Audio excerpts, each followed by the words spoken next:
Hello everyone, I'm Stephen West, this is Philosophize This. Thank you to everyone who supports the show on Patreon. For an ad-free version of the show, sub at any level at patreon.com/philosophizethis. So whenever you hear people talking about dystopian futures or digital panopticons, one of the ones that's always going to get brought up is George Orwell's 1984. It's a classic. It's like the Casablanca of dystopian futures. I mean, I'd like to die in it if I could. It talks about a surveillance state that's all-encompassing, not unlike the one we just referenced on the freedom versus security episode we did. But to the philosopher we're talking about today, Byung Chul Han, 1984, for a lot of people out there that are talking about this stuff, may actually end up being a bit of a red herring. See, to him, there's a lot of different types of dystopian futures that could happen out there, and if you're only looking for one of them, you may end up missing the one you're actually living in. To Han, the far more accurate literary example of a dystopian future that resembles the world we're in is not Orwell's 1984, but Aldous Huxley's 1932 book called Brave New World. See, in Brave New World, totally different vibe than 1984. First of all the people in the book live under a single unified global world state. Everybody is one in the book. And when someone dies, there aren't people having babies to be able to replace them. The government replaces them by growing a new human inside of a hatchery. Far less messy. Then this new person from birth is psychologically conditioned and engineered by the government for a particular role in the society depending on what's needed. After a certain point, once people come of age in the book, the government gives everybody a hallucinogenic drug called soma that they take every day. Now, it's not mandatory to take soma in the book, but basically everybody in the society does. It makes you calm, it makes you compliant, it makes you free of any sort of negative emotions that might otherwise come up and mess with the stability of the society. And to Byung Chul Han, this is a far better metaphor for how our digital panopticon's operating. Because in our world, it's not a matter of guilting people by pointing cameras at them all day and forcing them to fall in line. You just make people dependent upon a drug and then watch as they continue to take that drug voluntarily day after day after day. It's funny, a lot of people enjoyed last episode of the show, a lot of comments. Some people didn't like Han so much, a lot of people did. But one interesting comment that was recurring from the people that liked what he had to say was simply, why haven't I heard of this guy before? I mean, it's strange. He has such a powerful message. Where is he in the news media?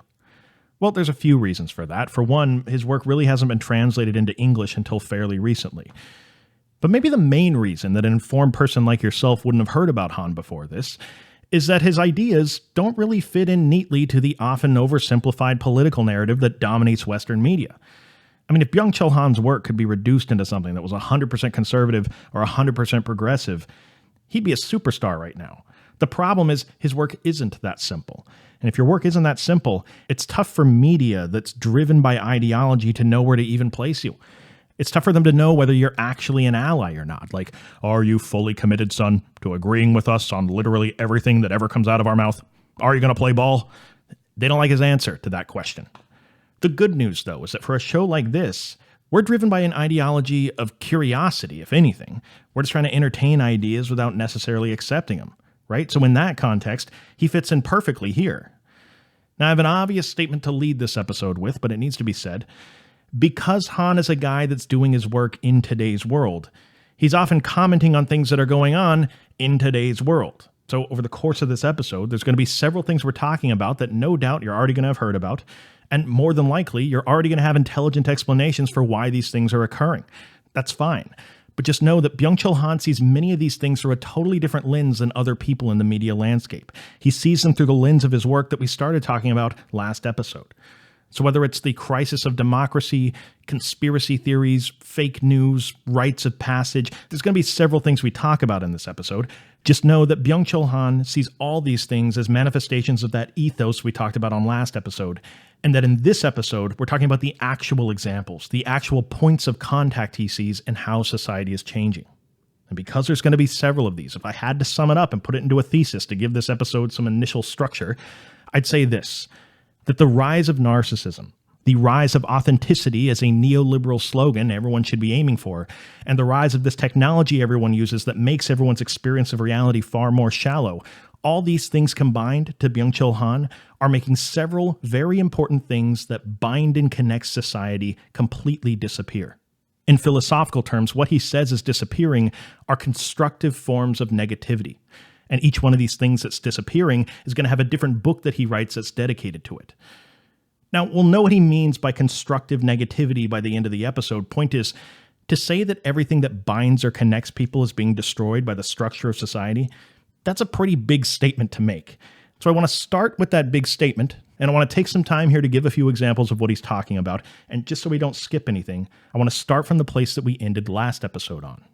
It seems pretty uncontroversial to start this episode by saying that what happens when you give people this message that they're a project to be optimized, that they're a commodity that needs to improve their market value by constantly learning and growing, that they are the sole person that should be determining who they are, and that if anybody ever tries to tell them who or what they should be, to not listen to that person. When you divvy out that message to people en masse, Byung Chul Han would say it should not be surprising to you if what emerges from that is a society where people generally just consider the existence and opinions of other people less because they're focused on themselves, and are more skeptical towards community bonds that try to tell them what to do because they should decide what to do. And if these inwardly focused people are more skeptical of things that bond communities together, then one of the common things in the world this type of person is naturally going to be antagonistic towards are the very rituals and traditions that communities often participate in. Put another way, to Byung Chul Han, a trap that's common for a narcissistic person to fall into is that they will reject social norms, mores, customs, and politeness, and they will reject these things simply on the basis of who are any of these people to tell me how I should be acting anyway. If you want a good example of the kind of thing he's talking about, think of something like not using swear words in public, all right? On the one hand, not swearing in public, at bottom, is a completely arbitrary thing to just impose upon people from the outside. Oh, what? What, you got your little list of forbidden words I'm not supposed to say? What, do they make the old people around you uncomfortable? Tell grandma to go eat her lemon drops and do her crossword puzzle over there and let the adults talk the way we're going to talk. I'm not just going to grovel at your feet because you have certain sounds your parents told you were bad and it makes you feel uncomfortable. That's nonsense. But on the other hand, Byung Chul Han might say, arbitrary as it may seem, not using swear words in public is actually a token of respect to a collective social agreement we all have that binds us all together in some way. I mean, what are we really doing when we have an unwritten agreement that we're not going to do something, anything? In part, what we're saying is, look, we're all out here, okay? We're all still alive. We're all waking up every day, taking a shower, going to work, trying to make this whole thing operate. This whole thing, by the way, that we all recognize when it comes down to it, is a pretty fragile experiment we're running on a razor's edge that in many ways relies on the cooperation of everyone continuing to play along. Not using swear words in public in some societies, this is an example of one small thing we all do that's part of the glue that holds that society together.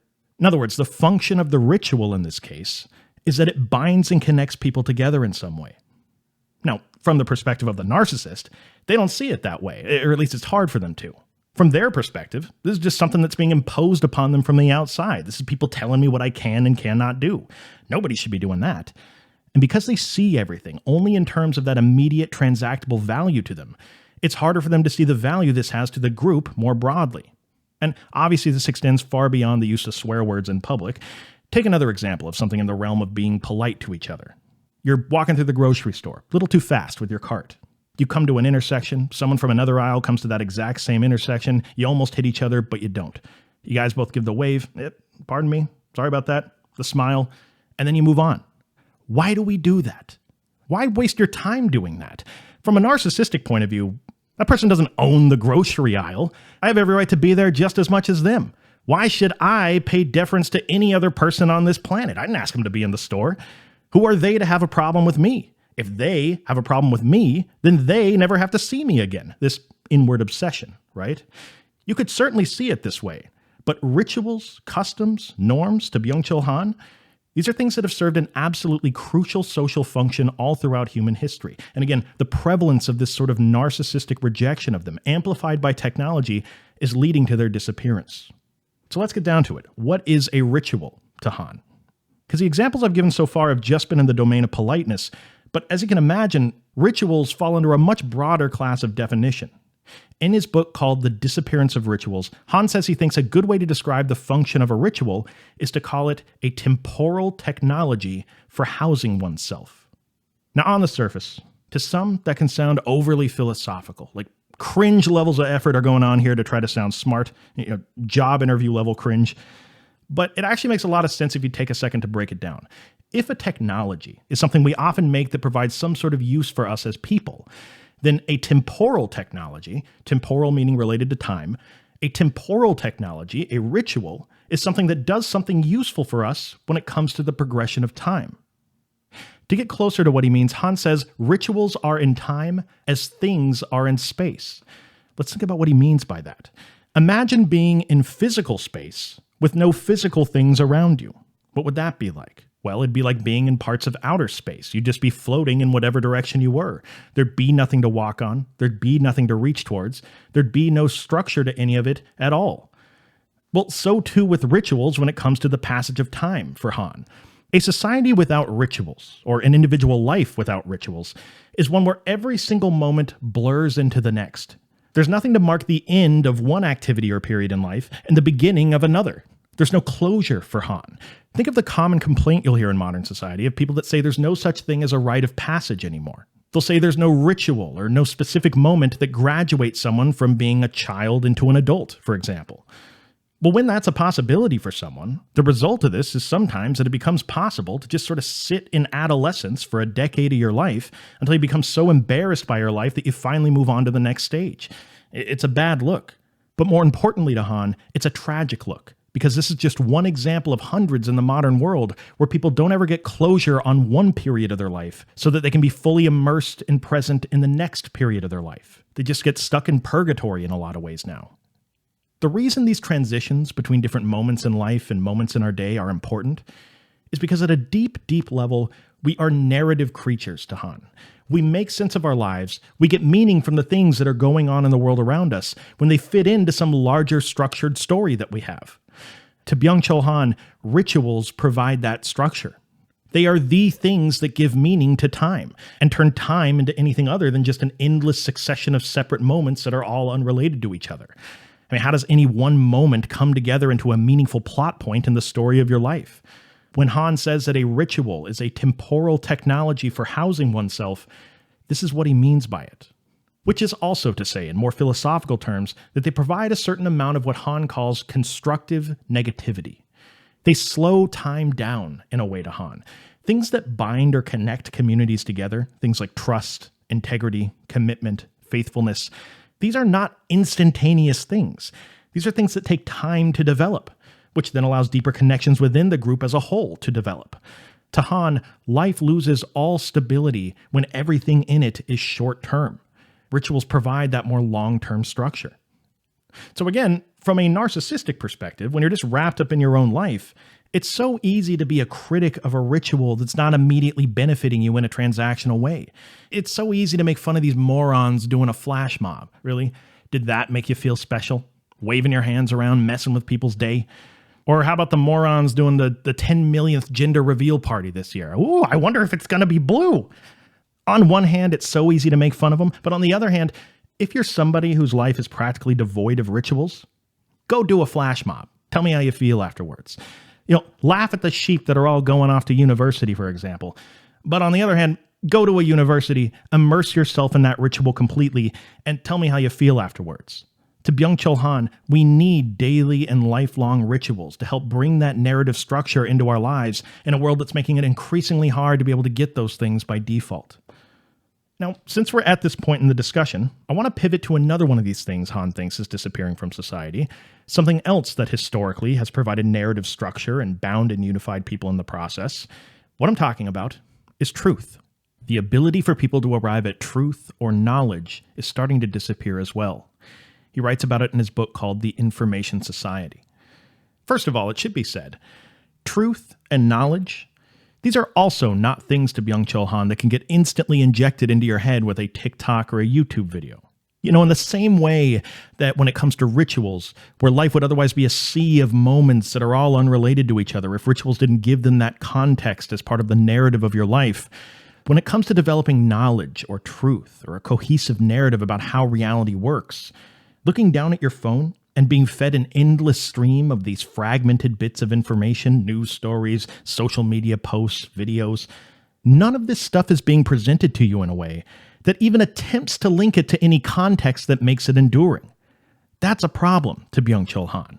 In former societies, you'd get a piece of information about reality, and then you'd have a while to sit with it. You would contemplate it. You'd consider what it means within a larger narrative framework. You'd weigh those ideas up against the narrative framework of other people and come out the other side of that whole process with something that was actually illuminating about reality. But in today's world, he says, with this constant stream of information, the stream of information rushes past the truth. There's no time anymore for anyone to truly think. There's no constructive negativity. Because by the time someone gets done reading one of these self-referential news stories, it's now time to read the next news story so they can stay up to date. Your life really does become kind of like a Mr. Beast video where, 3 seconds can't go by without explosions going off. And, oh, look, now there's a treasure chest full of money on the screen. Oh, now they're shooting at each other in an Apache helicopter. Byung Chul Han would say, just try to appreciate how truly different that is from the way almost every other human being has ever lived. If you were a peasant living during the Middle Ages, for example, the content that you consumed, if you had any, the external information that you consumed that was potentially going to influence you, you literally thought it was the word of God. Like your news anchor was the creator of the universe in your eyes. But now that we live in the age of information, now we just have CNN and Fox. Now we have fake news. Now all we have is an endless stream of unverified, contingent, surface-level information that doesn't really illuminate anything about reality. In fact, it does the opposite to Han. It further disorients people. It just produces anxiety. It fragments perception. Every piece of information relies on surprising people. Like if you were the weirdo that reads a news story in today's day and age and you sat on it for a week contemplating it, deliberating, by the time you got back to the news cycle, you'd be so far behind, the story wouldn't even matter anymore. And what you'd realize in that moment is that these stories are not some hard-hitting journalism that people have put a lot of effort into. They really are just surface-level information so that the news outlet could have something to put up there on the screen to surprise people and get them clicking. And it's because of this reality in this age of information rather than knowledge that people are just more susceptible to things like fake news than they've ever been before. 200 years ago, fake news could have never been this effective. But because people don't even have time to verify the last story and connect it to a larger narrative before they have to get back to their news app to be informed about the next story, that speed, that access, that excess positivity to Han creates an environment where fake news is not only possible, but it's proliferating. This also creates the environment, he thinks, where the rise in conspiracy theories in recent years starts to make a lot more sense. Because people are lacking that binding, connecting narrative of truth that's always existed before this. Now people become so desperate to actually have a narrative that they even start creating their own narratives, or latching onto others that aren't necessarily very sound, but their followers will never realize it anyway, as long as we keep feeding them so much information that they stay in a frenzy of whatever's being talked about right this second. If rituals are the constructive negativity that slows down time enough to create trust and integrity and other necessary social bonds, then in this world where we're just fed cursory raw information, contemplation is going to be the thing that slows things down enough to allow for truth and knowledge to be possible. Once again for Han, what's disappearing from society is at bottom this constructive negativity. He says, quote, "Not all negativity is destructive. Not infrequently, forms of negativity such as hesitation, pausing, boredom, waiting, or rage prove constructive, though they're threatened with disappearance in the course of society's increasing positivization," end quote. So to move on to another area of life that Han thinks is being disintegrated, the removal of this negativity, he thinks, has actually started to undermine culture at a fundamental level in all the places where people in the past have gotten their sense of identity altogether. So if anyone in recent years has made the claim that we're in a period where people feel like they're in a crisis of meaning and a crisis of identity all at the same time, if that's said to be a hallmark of our age, here's where Byung Chul Han's work can start to explain why he thinks that's occurring. Because when this neoliberal ethos of questioning outside rituals and norms, when that gets applied at the level of culture, what you get to Han is what we commonly call in normal everyday conversation, globalization. You get an attitude by people of, hey man, hey, what's with all these arbitrary lines in the sand, man? What's with all these borders between people? We got to open these up. We got to stop pretending like these races and nationalities mean anything. We're all one thing. We're all the same. Now, It seems like a very inclusive sentiment there. But the subtext of saying that none of these boundaries between people are real is that you're also saying your perceived individual culture, the kind of thing historically people have used for thousands of years to get big pieces of their sense of identity and meaning, the subtext is that, yeah, that isn't real either. You just got to get over all these arbitrary differences you're focusing on.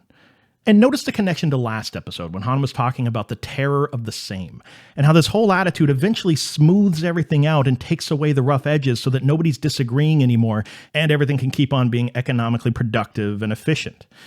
The end game of a neoliberal ethos of authenticity to Han is not a bunch of different groups that are all coexisting, but 7.5 billion narcissists, all with their own worldviews, competing with each other in complete peace. But one thing should be clear. This is not uniting everyone, to Byung Chul Han. This is homogenizing everyone.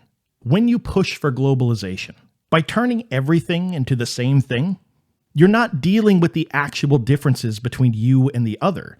You're just making it so that you never have to encounter the other ever again because now everybody's the same. But to Han, this is a bad move because there's such a thing, he says, as healthy boundaries between truly different cultures. That's what we should be aiming for. What we need, Han says, is more of what he calls eros. Now, eros is a term that's been used at several points throughout human history. First introduced in ancient Greek mythology, eros represented the forces of love and desire at that time, I believe. It was used by Freud, Jung. We talked about it in our Frankfurt School series. The important point here, so we don't get too far off track, is that it represents another one of these things that bind and connect us together in human relationships that's disappearing to Byung Chul Han. Han doesn't define eros as love and desire. He writes about it in his book called The Agony of Eros, and he calls it at one point, quote, the relation to the holy other, end quote. Not holy like in a biblical sense, but holy, like the entirely other is what he means. We've obviously touched on this piece of his work last episode, and we talked about trying to listen to someone as they are, not just in terms of how they transactionally benefit you or compare to you, but in their total difference from you, feeling, sitting with how uncomfortable that may make you feel, and not trying to get away from it. Eros is the formal name that he gives to it. And notice how easily something that historically embodied love quickly turns into something that truly acknowledges real differences in other groups as they are. If you're a poetic sort of person, you can really start to see how the two terms overlap with each other. Differences to Han are absolutely crucial for any kind of healthy human relationship that you're ever going to try to have. On a personal level, if you're hanging out with a bunch of people that you have zero real differences with, that's probably not a good thing. Well, in the same way, when a society doesn't have this eros, a society without these counterweighting voices that truly questions itself, a society that has nothing to shake it out of its narcissistic inwardness, that is an unhealthy society as well. It is a horrible thing for the immune system of a society for everything to be exactly the same, he says. We need that immunological response. We need uncomfortable differences to exist between groups if we want things to remain balanced. Again, what we don't want is just 7.5 billion narcissists all screaming their own personal religions at each other. Starting to lose my voice here. I'm going to fight through it, though. Sorry about that. So another more political part of the reason it's important to preserve the differences that make communities possible to Han is because just from a historical perspective, if there was ever a group that was being treated badly throughout history, and the people in those groups wanted to do something to try to change their situation, in the past, it was possible for them to organize, band together, and then rise up to try to make their circumstances better. But as he says, if we get to a place in the world where there is no we to be able to rise up, in a world where people feel like all they do is play, and if anything seems wrong in their life, it's their individual fault for it being that way, that is a form of positive power where it becomes confusing as to how to even get out of it. We need communities for people to be able to have that leverage point. And to combine this idea with what we were just talking about with the rise of information and the decline of truth and knowledge, these are going to be two cornerstones of what's absolutely necessary if we ever want to have a functioning democracy. So if we're experiencing anything in today's world that anybody out there may refer to as a crisis of democracy, Byung Chul Han is going to point to this as part of the reason why. Because the possibility of a democracy ever working presupposes the idea that people can be reasonably informed about the world and then can have reasonable amounts of intelligent conversation with other citizens so that the people can decide where society goes next. But that's practically impossible anymore to Byung Chul Han. We already talked about the absolute dumpster fire of a situation when it comes to staying informed. Well, most of our communication with each other within modern democracies these days goes on over the bandwidth of social media. In other words, they go on in a place where nobody really even tries to communicate effectively ever. Social media certainly doesn't incentivize real conversation. There certainly are no real communities being developed on there. He says it's interesting. Communities of people used to exist historically, and the very thing that bonded them together were things that nobody in the community really needed to speak about because everybody knew what connected them. It went unsaid. He says we used to have communities without communication. Nowadays, we have communication without community. Once again, it's also overly positive in today's climate. It's all just talking and ranting and access to information, and none of the constructive negativity that slows things down and leads to productive discussion or actual consensus. As you're no doubt seeing by this point, to Byung Chul Han, there are just areas of human life that are different when the world is dominated by positive power and this shallow kind of technology. And the effects of this spread into practically every corner of society that you can possibly imagine. So in his book, The Transparency Society, he talks about how society sees transparency as this undeniable good, how everyone should have no secrets. If they do, then they must be hiding something. How access to information should be ubiquitous. And how could anybody really argue against that otherwise? Again, there's this obvious excess of positivity that he thinks symbolizes this age we're living in. But to Han, he's always trying to ask the question, what is taken away from a human life when we value these positive virtues so much more today?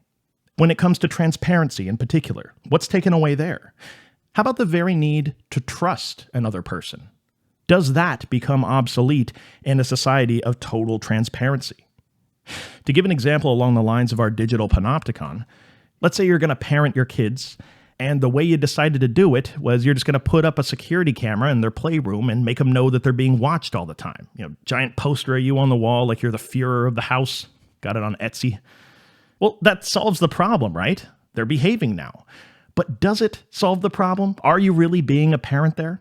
Or does the security camera destroy something that's more vital to that whole process of becoming a young adult? This excessively positive attitude, as Han would call it, that everything is supposed to be available to everyone all the time, and how that's seen as an undeniable good that there can be no downside to. Some of my favorite parts of Han's work is when he talks about how there's just something deeper that's going missing when that worldview actually becomes a reality. Public spaces are starting to disappear, he says. In former societies, there were physical places where you had to go if there were particular things that you wanted to get done. For example, if you wanted to get a rare piece of information, you had to go to the library or to the school or to the bookstore. These were places that embodied that learning spirit. But in a world where every piece of information in the history of humankind is available to you all the time on your phone, that's wonderful and all. But there's something different about your experience of the world when there's some sort of negative friction worked into the equation of getting a piece of knowledge. For example, where you're looking for a book, it has this piece of information you want. You go down to the library, but they don't have the book. Oh, but a branch 20 miles away has it. So you take 3 buses, you go down there, only to find out they just rented out the last copy 5 minutes before you got there. Then on your way home, you stop at a random bookstore and you find the book there. There's something to that loss of negativity, that loss of friction, that changes the subjective experience of being a person in the modern digital world. But anyway, one of my favorite things that Han says about any of this stuff is what he thinks you should do about it personally if you recognize that it's going on and you don't want to participate in it. Part of his advice to you would be to be an idiot. Be an idiot. Though he doesn't mean it like you should just be stupid. In fact, the pejorative use of the word idiot is actually a fairly new thing in human history. Back in ancient Greece, for example, the equivalent of the word we now use as idiot really just meant someone who was a common person who didn't really participate in public affairs or ever aspire to hold public office. It didn't mean they were stupid. But nonetheless, more recently, being called an idiot means that you're seen as dumb by the conventional wisdom of the society that you're living in. But for Han, if the wisdom of the society you're living in is one where people are these self-obsessed achievement hunters that get fed an endless stream of surface-level information and then instantly swap over to social media to scream their half-baked narcissistic take on it at other people that are all doing the same thing, if that's the conventional wisdom of the world we're living in, be an idiot in that society. Be the moron that's going to slow down and truly contemplate things and how they connect to a larger world picture. Be the idiot who's okay with not being entirely sure about how you feel about an issue, even if it's an issue that's super important to you. Be the idiot that's okay with being bored sometimes for a while instead of just being entertained all the time. In a society that tells you that you constantly need to be optimizing and improving your mind, be the idiot that's okay with accepting your own mental limitations sometimes. Be okay with not being the smartest person who's ever lived. Be the idiot that can allow yourself to feel negative emotions sometimes, like sadness or rage or fear, in a society that tells you that all those things somehow need to be fixed. Be the idiot that can experience real struggle and uncomfortable moments in life without having to always run from them so you can be at one with the society of comfort and instant gratification. Because if that's what an idiot is in this society, then maybe someone calling you an idiot is actually a pretty big compliment. Next episode's going to be out in 6 days on the 9th of October. Thank you for listening. I'll talk to you next time.